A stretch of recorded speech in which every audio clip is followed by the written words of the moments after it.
Alright guys, it's Nick here, back again with another video. Slowly getting the movie room together. We're coming on, carpets all down now. New projectors here, got to get the projector screen fitted this week. Start to organise everything here. My horror section's going to be over here. Probably spilling out onto the shelves along that side, and on the shelves I've got down this side. At the moment I've got all my animation in there. That's probably my second biggest collection after horror is animation and Disney and stuff like that, and then I've got all my cult stuff, martial arts, everything. It's got a lot more to sort out, but I'm getting there. But trying to manage it all with a baby and work and stuff's pretty hectic. Anyway, this video is one of those community videos, you know, where you show off bits of your collection. And Paul Enzo the God, aka Selma the God, he posted earlier on, I believe it might have been Horror Man or someone that started it. Can't remember for sure because I just caught the video earlier on when I was changing the baby, and I thought, right, I'll have a go at this. So yeah, 20 comedy horrors is what we're looking at today. So first off, this is a DVD I've had a couple of times. I sold it when I sold my old collection, and then when I've got my collection back I have to get it again. And that's the Astron 6 collection. This isn't a film on its own, it's a collection of shorts, and Astron 6 are a brilliant collective, Canadian. Obviously made some other great titles like Father's Day, Manborg, and then obviously Stephen Katanski's gone on to do some really awesome shit recently. His new one looks amazing, with Gore Demon or whatever it's called. But yeah, this Astron 6 collection's really good. It was put out by Troma back when Troma was putting out like Father's Day and all of that. I know they had some bad blood with Troma. I mean, I've got titles out with Troma and I don't see any money from them, but it's cool. It's cool for their profile. But anyway, yeah. So this is really good. Some of my favourite shorts on this one are Inferno of the Dead and Laser Ghost 2: Return to Laser Cove, which is like a fake trailer. But there's like, this is jam packed full of short films. It's a really good compilation. If you ever see it, definitely grab it. So that's the Astron 6 collection. What the fuck is Astron 6? Released by Troma. Next up we've got Botched. This is one of them films that everyone that sees it talks about it, but if you haven't seen it, you think, what the fuck is it? This came out in about 2006. It's got Stephen Dorff in it, Sean Pertwee as well. It's like they hired to do like a bank job. They like end up holding these people hostage, and then like got what's he called, Genghis Khan or Attila the Hun or someone like that comes back and starts killing them all. It's really funny, real sort of dark black comedy, loads of death and gore in it. It's good. It's a really good film. Botched. Next up, one of my all-time favourite films. It is more comedy than horror, but it's horror tinged. The Burbs. Yeah, I mean, The Burbs is one of the greatest films I've made, in my opinion. It's in my like top 5 films of all time. Don't really need to say too much about The Burbs. Everyone's seen it. Joe Dante's masterpiece. Hopefully going to HorrorCon this year I can actually meet Joe Dante, and that's another director ticked off my list. I've met a few of my idols now. I've met obviously John Waters and Fred Decker, so you know, be good to like get Joe Dante ticked off the list. Next up we've got Cheap Thrills, which was written by Trent Hager. This is really good, really good stuff. It's got the guy from Innkeepers in it. I can never remember his name. Pat Healy, and the girl from Innkeepers. Both the guy and the girl from Innkeepers are both in this, and obviously Dave Koechner as well, and Effin Embry. And basically, these guys that get picked up by this couple, and they get dared to do all sorts of like really random shit for money, and it gets more and more extreme as the evening goes on. Really good stuff, written by Trent Hager. Anything Trent Hager writes I adore.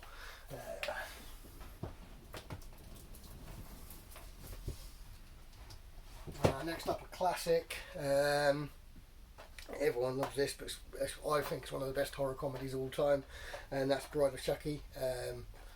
It's my favourite Chucky film. I mean, my missus is a huge Child's Play Chucky nut. She likes this, but I wouldn't say it's her favourite. I know a lot of die-hard Chucky fans will say this is the stupid one. I love this film, man. I absolutely love Bride of Chucky. Loved it since it came out. It's one of the best comedy horrors ever made, and I can watch this film over and over and over and over again and never get bored of it. Really good stuff. Bride of Chucky.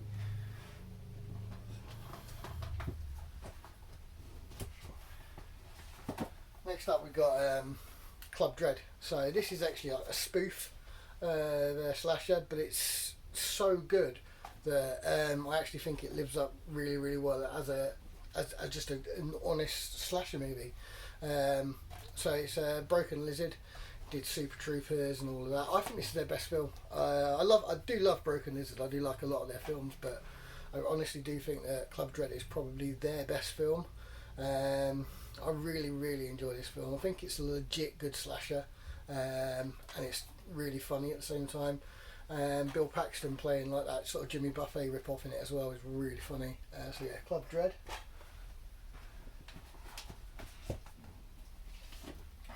This is one that I remember.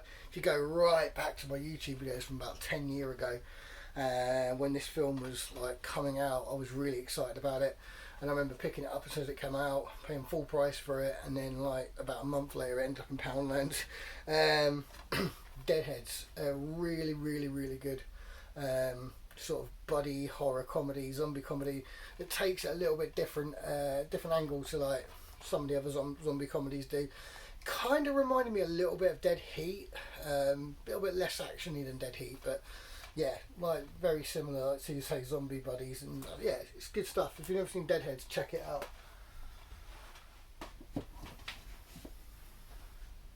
This is one that I've promoted like shit tons of times over the years on my channel, and when I used to do like stints on other channels like House of Horror and stuff like that.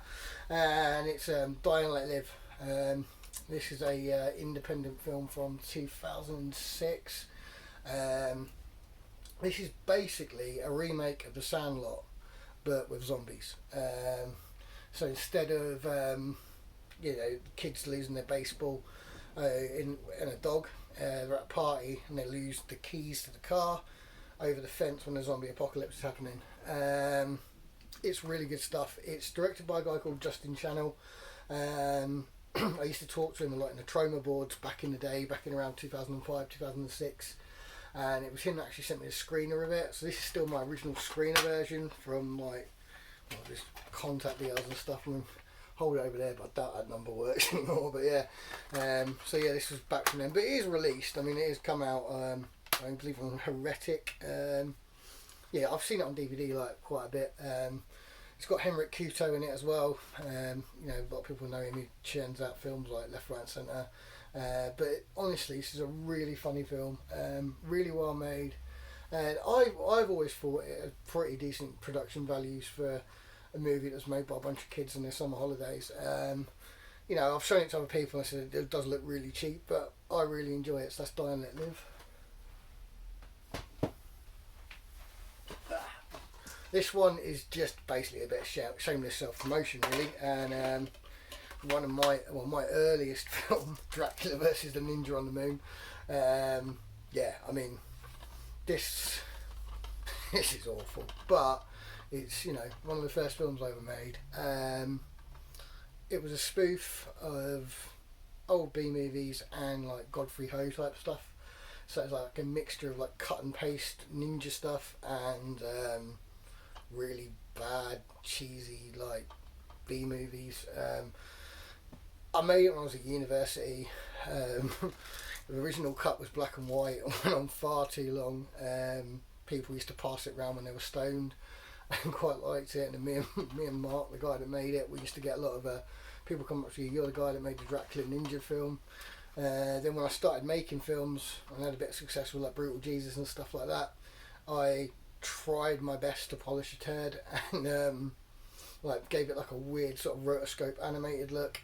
It's really bad. It's bad. It's the cover art is better than the whole film, but it is a comedy, it is a horror, it is funny, and I just thought, I'll self-promote it. I am relaunching a lot of my old titles, so hopefully I'll get this back out there soon on Blu-ray. There's Blu-ray I've got of it. If you've seen it, you know how silly it is. But yeah, Dracula vs Ninja on the Moon. Next up we've got I keep dropping DVDs. Next up we've got one of what I say is probably one of the best Killer Bat movies ever. I mean, I love Killer Bat films. but you can't get better than Fangs. This is cheesy as hell, this film, but I freaking adore it. Stars a guy called Rip Hubley. Got Corbin Bernsen in it as well. Yeah, I mean, it's just small. Killer bats attack small town. It's been done like loads of times before, like bats and stuff like that. But Fangs is just like ridiculously cheesy, ridiculously silly, and it's great. I've been like really promoting this film for years. If you've never seen it, if you like really silly, light, it's really light-hearted. I mean, that's the best way of describing it. It's a really light-hearted horror film, but it's cheesy as hell, and that's Fangs, and yeah, really funny movie that. The one I sent flying on the floor, another Astron 6 film, and this is probably their masterpiece in my opinion, and that's Father's Day, sort of a grindhousey sort of spoof. Absolutely freaking amazing movie, completely bonkers. Just when you think it's just gone to extremely silly levels, it just gets even sillier. But yeah, absolutely awesome film. So yeah, that's Father's Day, directed by Astron 6. This was from a few years ago, one of my girlfriend's favourite films. Quite a clever little comedy slasher actually. And that's Final Girls. So we're getting sucked into a slasher film. It's good. It sort of plays on the cliches. It's funny, and yeah, it's a legit good slasher as well. So yeah, it's Final Girls.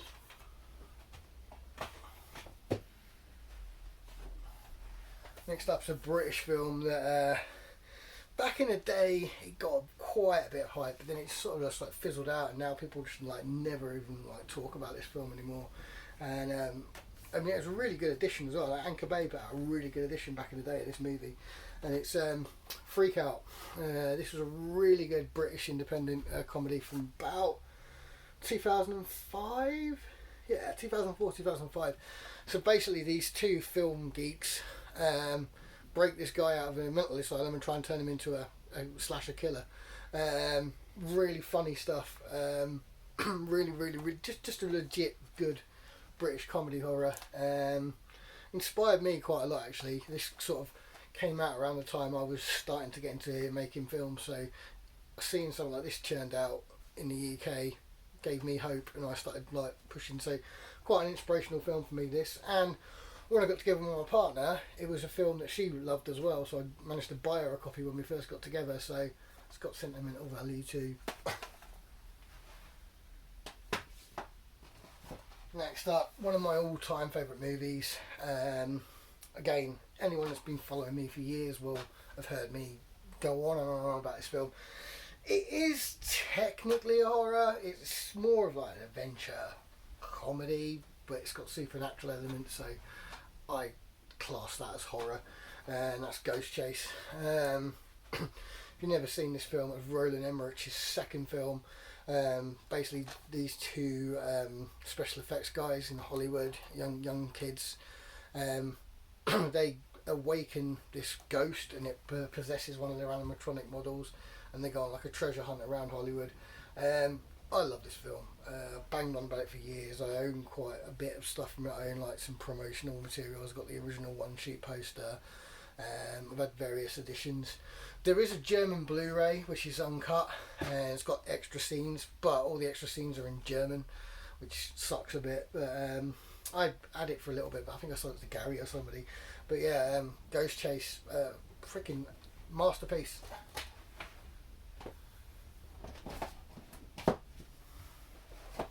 Next up, probably one of the best full moon films, and one of the least talked about full moon films as well, and that's Head of the Family. I love this movie, says my missus.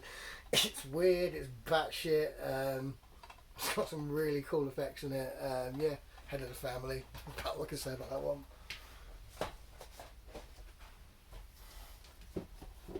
Pretty mainstream this time, but again, like, just a classic. It's like one of the best cult sort of teen horrors from the late 90s, early 2000s. Idle Hands. It's really, I fucking love this film. I don't know if it ever got a proper theatrical release in the UK. However, I worked at the cinema when it came out, and we did get a poster for it, a one sheet, and I did have it years ago. I had the one sheet for it. Don't know whatever happened to it. I wish I still had it now because it would look really good framed up in here. But yeah, Idle Hands, Seth Green, Bash brother Fulton from Mighty Ducks. Yeah, it's just really good stuff there. Devon Sawa was in it as well. Really, really good movie. You've all seen Idle Hands, don't need to say much about that. If I didn't include this, everybody would say, Nick, why? It's your favourite film. Monster Squad, my favourite movie of all time. Could be classed as a comedy horror. Don't really need to say much about it. Up there, behind there, is my signed copy of it. I've been collecting autographs on it for years. One day I'll pull it out and show you in depth all my SIGs, but I finally got Fred Decker a few months ago.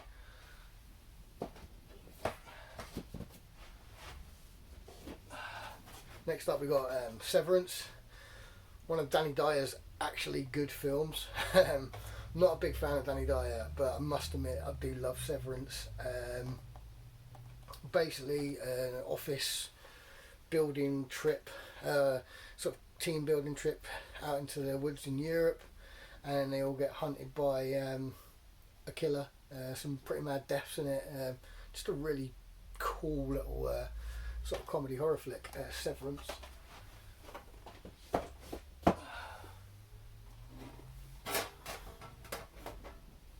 Next up we got Shrunken Heads. Now this is actually a German release, but I do have the original Full Moon release somewhere, but I haven't come across it yet. Directed by Richard Elfman, Danny Elfman's brother, and the genius that gave us Forbidden Zone, one of the most bonkers films of all time. Shrunken Heads is cool. It's got a really weird sort of style to it. It's like kind of feels like it's in the 50s, but it might not be. Very, very comic book. Just a really cool film. These three kids get killed, and then this like voodoo bloke gets them, shrinks their heads down, and they come back as shrunken floating heads that float around and get revenge. Really cool shit. Yeah, Shrunken Heads.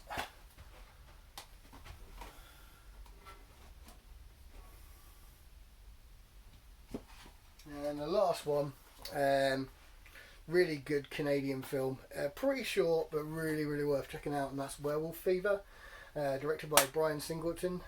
Not Brian Singleton, the big director, Brian Singleton, a young Canadian director who I first became aware of in the documentary Horror Business, but he did this after it, and then I think he did up a YouTube channel for a bit, and I think I got chatting to him on there years ago, and he did send me his copy signed, but saw the Amazon and stuff. It's really good. It's only about an hour long, just over an hour, 66 minutes, and it's basically like a werewolf attack at this like drive-in, and it's really funny stuff. It's really cool.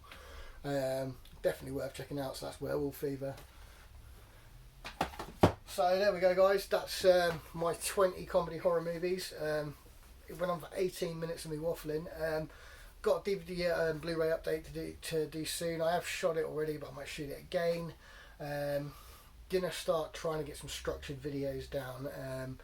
You know, once this room's finished, I'm gonna set my lights up and do some better videos and edit them and do some voiceovers and shit. I want to do some like look backs, especially some of the weird horror and animation and stuff I've got. You know, I really want to sort of push the channel forward after all these years. Anyway, guys, I'm going to go because I've been out here for a while now, and the partner's in there looking after the baby and wants to get tea on. So yeah, anyway, guys, see you later. Bye.